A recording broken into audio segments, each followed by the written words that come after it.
I was 29 years old when my mother handed me a list of 15 songs and told me I would be providing background music at my sister's engagement party. Not a question, not even a request wrapped in the language of one. A statement delivered over pot roast on a Tuesday evening, the way she announced everything she had already decided, with that particular smile that didn't move above her cheekbones. Nothing too complicated, she added, setting the printed list beside my water glass. Just soft, pleasant covers, something to fill the air while people mingle. I looked at the list. Yesterday by the Beatles, At Last by Etta James simplified, a few Norah Jones songs I had played at recitals when I was 13. All arranged, she'd noted in the margin, to stay below 65 decibels so conversations wouldn't have to compete. You haven't heard me sing in 12 years, I said. She picked up her fork. It's like riding a bicycle. My father, seated at the head of the table, looked at his plate. My sister Imogen wasn't there that night. She was with her fiancé, a man named Remy, whose family owned more square footage in this city than most people own in their whole lives. She was, as always, somewhere better, doing something more important, inhabiting a world that our mother had spent 3 decades trying to buy a ticket into. The engagement party was going to be at the Harland Club, a venue with a 6-month waiting list and a chandelier that supposedly cost more than my first 2 years of paralegal training combined. 400 guests. A string quartet for the formal portion of the evening. And then me, apparently in whatever corner was left over. Background music, I said, trying out the words. That's what you want. That's what you'll be, my mother said, and I think she meant it as a comfort. What she didn't know, what nobody in my family had known for years, was that there was a guitar case under my bed. Not the same one from when I was a kid. That one had been sold, along with my sheet music and my competition plaques and every other artifact of the years when my mother introduced me to strangers as her daughter who was going to be a professional singer. This one I had bought myself, quietly, 4 years earlier, after a particularly bad week at work. I'd walked into a music shop on my lunch break, and walked out with an acoustic guitar I told myself I'd probably never actually play. I played it almost every night. Just for myself. Headphones in when I could, or softly, late, after 11 when my neighbor's lights went out. I had written, over those 4 years, somewhere around 40 songs, rough sketches, some of them, a few bars that went nowhere, but maybe a dozen that were genuinely finished. I had never played them for anyone, not even my closest friend, Lottie, who had known me since 9th grade, and who was the only person alive who remembered what I sounded like before everything fell apart. Before I tell you what I decided to do about my mother's engagement party list, I should tell you about the showcase. I was 17. I had been singing competitively since I was 9, and for 8 years my mother had managed my training with the same precision she applied to everything else: schedule, diet, social calendar, all of it in service of what she called the goal. The goal was a recording contract, or a conservatory acceptance, or some variation of the life she had briefly glimpsed when she was 22 and singing in lounges and thought she might be on the verge of something she wasn't. Marriage happened, children happened, the lounge gigs stopped, and then I arrived, and I could sing, and the goal was transferred. The Regional Youth Showcase was the biggest competition I had ever entered. My mother had chosen my song, my outfit, my arrangement. She had timed my performance 47 times in the 3 weeks prior. On the morning of the showcase, she told me that this was what 12 years of sacrifice looked like. That sacrifice was hers, but also somehow mine. I stood in the wings and felt something go wrong in my chest, not fear exactly, something deeper, quieter, more final. I walked on stage. The lights were warm and very bright. I found the microphone and I sang the first verse without incident, and then something happened. I became suddenly completely aware of every person in that room and what they were expecting, and the awareness was so total that the song stopped feeling like mine. It stopped feeling like anything. My voice thinned out. A few notes wavered. I pushed through to the bridge, and then I simply stopped. I stood there for a moment that lasted probably 4 seconds and felt like 4 years. Then I said quietly, "I'm sorry," and walked off the stage. My mother didn't speak to me in the car. At home, she went to her bedroom and closed the door. My father knocked on my door later and said, "She just needs time." He looked like he wanted to say more. He didn't. I quit singing that weekend. I told my mother I was done, and she told me I was being dramatic, and I said no, actually, I'm not. And she looked at me with an expression I had never seen on her face before. Not anger, not disappointment, something more like grief, like she'd lost something that wasn't even hers to begin with. And then she nodded once, and that was that. I went to college, pivoted to paralegal training, Built a small, organized life. I was competent at my job and friendly to my neighbors, and reasonably good at pretending, in the daylight hours, that the guitar under my bed didn't exist. And then my mother handed me a list of 15 songs and told me to play background music at my sister's engagement party. For 3 days I did nothing. I went to work, filed briefs, ate lunch at my desk, came home and did not open the guitar case. On the 4th day I called Lottie. She actually printed a list, I said. Of course she printed a list. I could hear her shifting around on the other end of the phone. Is there a margin note about volume control? She suggested 65 decibels. Lottie was quiet for a moment. What are you going to do? I don't know. Play the list, I guess. Do the thing. Let her have whatever she's after. What do you think she's after?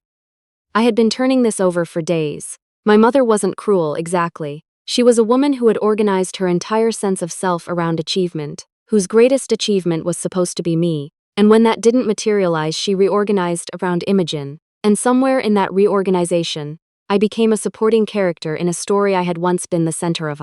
Putting me in the corner with a list of other people's songs was less about humiliation and more about placement. This is where you fit. This is your size.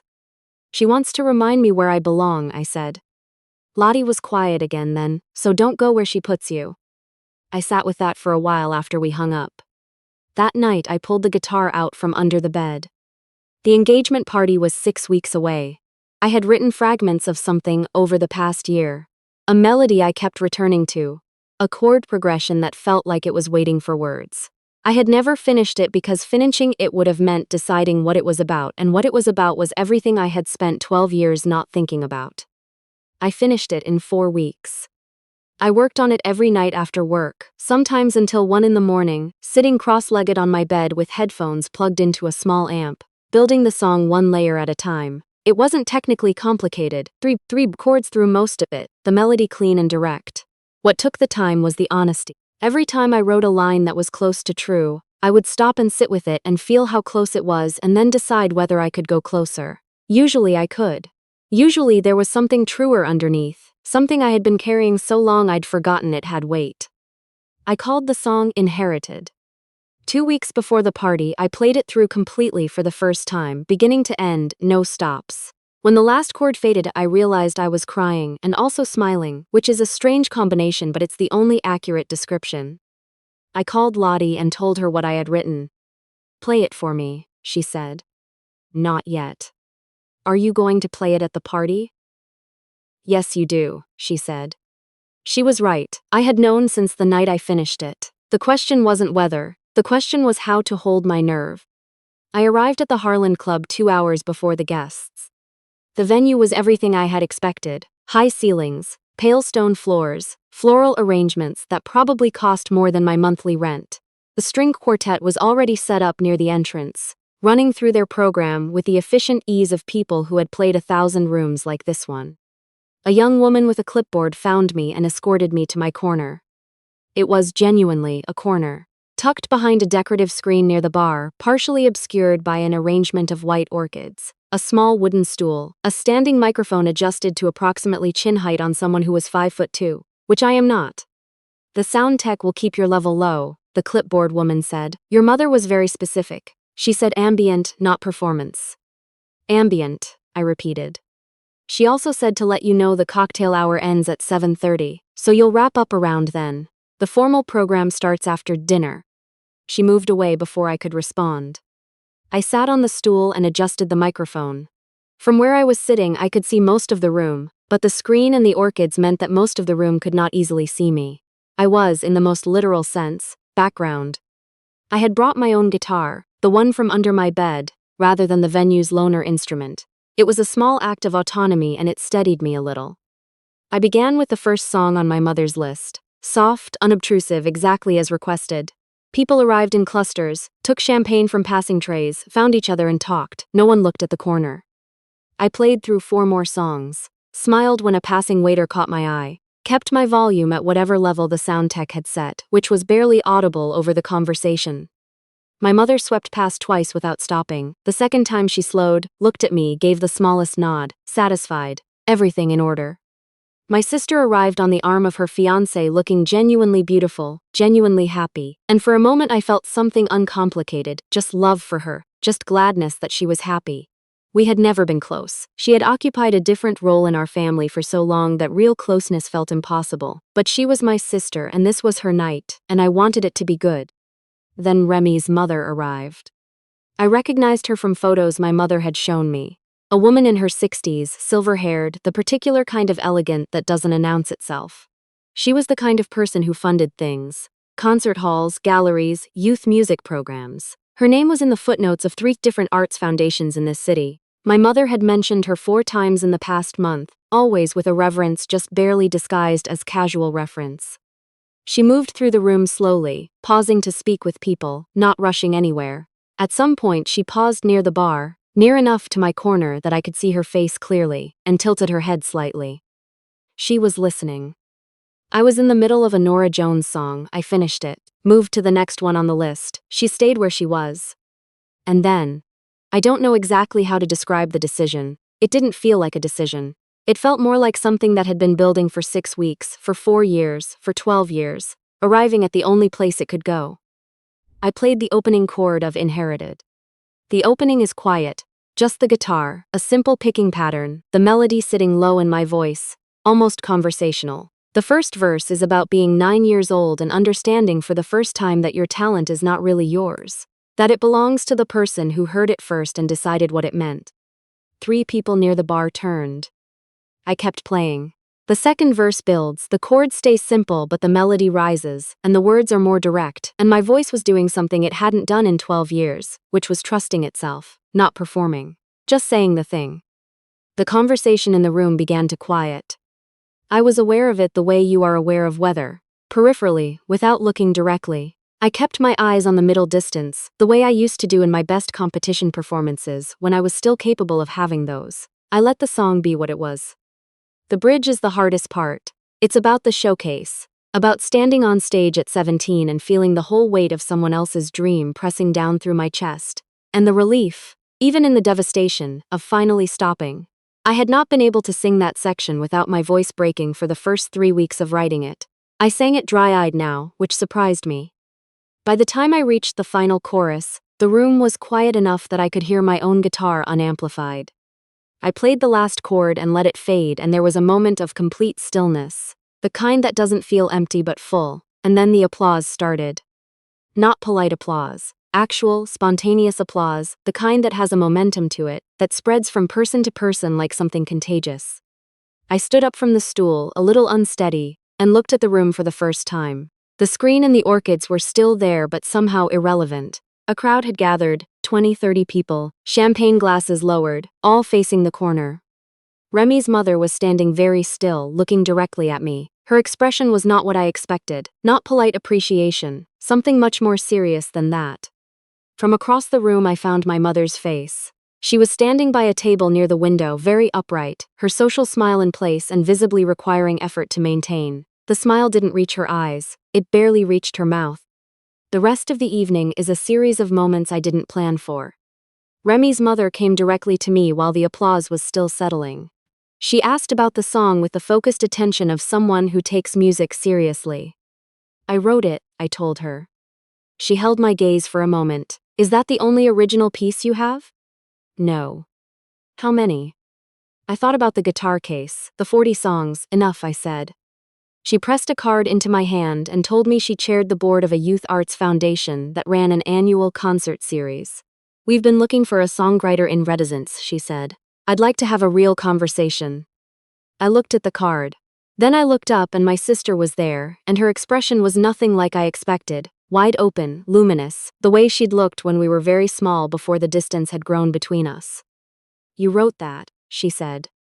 Yeah. When? Recently, the last few weeks. She shook her head slowly. I asked Mom if you could perform something original tonight. She said you probably didn't have anything ready. She looked at me carefully. She said it would be better to keep it simple. I let that land, I know. I'm glad you didn't. We stood there together for a moment, which was unusual. We hadn't stood together like that, without agenda or performance, in a very long time. She squeezed my hand before someone pulled her back into the evening. My father found me near the end of the night, when the formal program had finished and guests were drifting toward the exits. He had been in the room for my performance, and I had seen his face in the crowd, but we hadn't spoken. He sat down next to me on a bench in the hallway, outside the noise. "That song," he said. He stopped, started again. "I didn't know you were still writing." "I didn't tell anyone." He nodded, like this made sense. "I should have done more. When you were young, when your mother was." He stopped. "I told myself she knew best. I convinced myself the pressure was coming from a good place." He looked at the floor. "I was more afraid of the argument than I was worried about you, and that's something I'm not proud of." It was the most honest thing he had ever said to me about those years. I didn't rush to reassure him, and I didn't twist the knife. I just said, "I know," which was the truth. My mother found me as I was getting my coat. The party had gone well. The guests were happy. Imogen and Remy were glowing. My mother had, to all visible appearances, pulled off exactly the evening she had planned, except for the part in the corner. She stopped in front of me. The social smile was finally gone. What was underneath it was complicated. Not the fury I had steeled myself for, not the cold silence I remembered from the car ride home after the showcase. Something more fragile. "You didn't play the list," she said. "Not all of it, no." She pressed her lips together. "You could have asked." "If I had asked, would you have said yes?" The question sat between us. We both knew the answer. "I gave you that list because I thought it was the safe choice," she said finally. Her voice was quieter than usual. "For you. I didn't want you to." She stopped. "I didn't want what happened before to happen again. In front of all those people." I looked at her. I had expected manipulation, and instead I was getting something that looked like fear. The same fear I had seen in her face for a fraction of a second after the showcase. Grief that wasn't really grief, because it was never really about me. "I'm not 17 anymore," I said. "No." She looked away. "You're not." And I didn't fall apart up there. I had something to say, and I said it. She was quiet for a long moment. Around us, staff moved chairs, gathered glasses, began the slow business of undoing the evening. "Remy's mother came to find me," she said at last. "She told me your voice was extraordinary and that she'd spoken to you about her foundation." She paused. "She seemed to think I knew about your writing. I assumed you would prefer I didn't tell you." Silence then. That was probably fair. We stood there in the clearing noise of the room, in the particular quiet that forms between two people who have been circling something for years and have finally stopped moving. "The song," she said slowly, "was it about us?" "Some of it." She absorbed this without the defensive collapse I had anticipated. Maybe she had already known. Maybe she had known from the first chord. "It was beautiful," she said. The words cost her something. I could hear it. "You always were." I didn't know what to do with that, so I just nodded. I had my first real conversation with Remy's mother 2 weeks later, over coffee at a quiet place downtown. I brought my guitar and played her 4 songs. She listened to all of them without speaking, with the same serious attention she'd given me at the party. When I finished, she said, "I want to offer you the residency. It's a 6-month program. You'd work with young singers, run workshops, and compose 2 original pieces for our end-of-year concert." She named a stipend that was modest but livable. "I want to be clear that this isn't charity. I'm offering because I think your work has something real in it. And I think the young people we work with would respond to someone who has actually survived the kind of pressure we accidentally put them under." I said yes.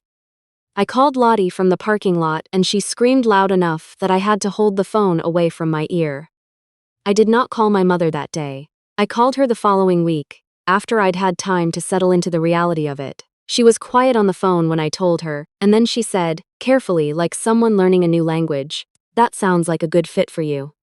Not perfect, not a clean ending, but I had stopped expecting those. My sister texted me that same night. She told me about the residency. "I'm proud of you, let's have dinner, just us." I texted back, "Yes, let's do that."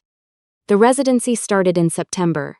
On my first day, I stood in front of 14 teenagers in a rehearsal room with secondhand chairs and a slightly out-of-tune upright piano. And I looked at all their careful, guarded faces, the faces of people who had been told their talent had conditions. And I said, "I'm not here to teach you how to be good enough for someone else's expectations. I'm here to help you figure out what you actually have to say." One of the girls in the front row, 15, maybe 16, with the look of someone who had been managing adult pressure since elementary school, glanced up at me. I recognized that look exactly. I had worn it for 8 years. "That's the whole job," I told them. "Everything else is just technique." My mother attended the foundation's benefit concert in the spring. She arrived without telling me she was coming, sat in the third row with my father and my sister, and when I finished, she stood up and clapped. And she was the last person in the room, still clapping when everyone else had already sat down. I don't know what that means for us. The relationship is still what it is, complicated, ongoing, with more unsaid than said. What I know is that the music is mine now. Not because she gave it back, but because I stopped waiting for permission to take it. You can spend years being placed in corners and mistake the corner for your size. I was 29 before I understood that a corner is just a location. It is not a verdict. If you've ever been handed a list of someone else's songs and told that's all you're good for, I'd love to hear from you in the comments. And if there's something you've been keeping quiet for too long, something that lives under your bed or in the back of a closet, I hope something in this story gives you a reason to take it out. Even if your hands shake. Even if the room doesn't at first. It noticed, it always does. Thank you for being here. I'll see you next time.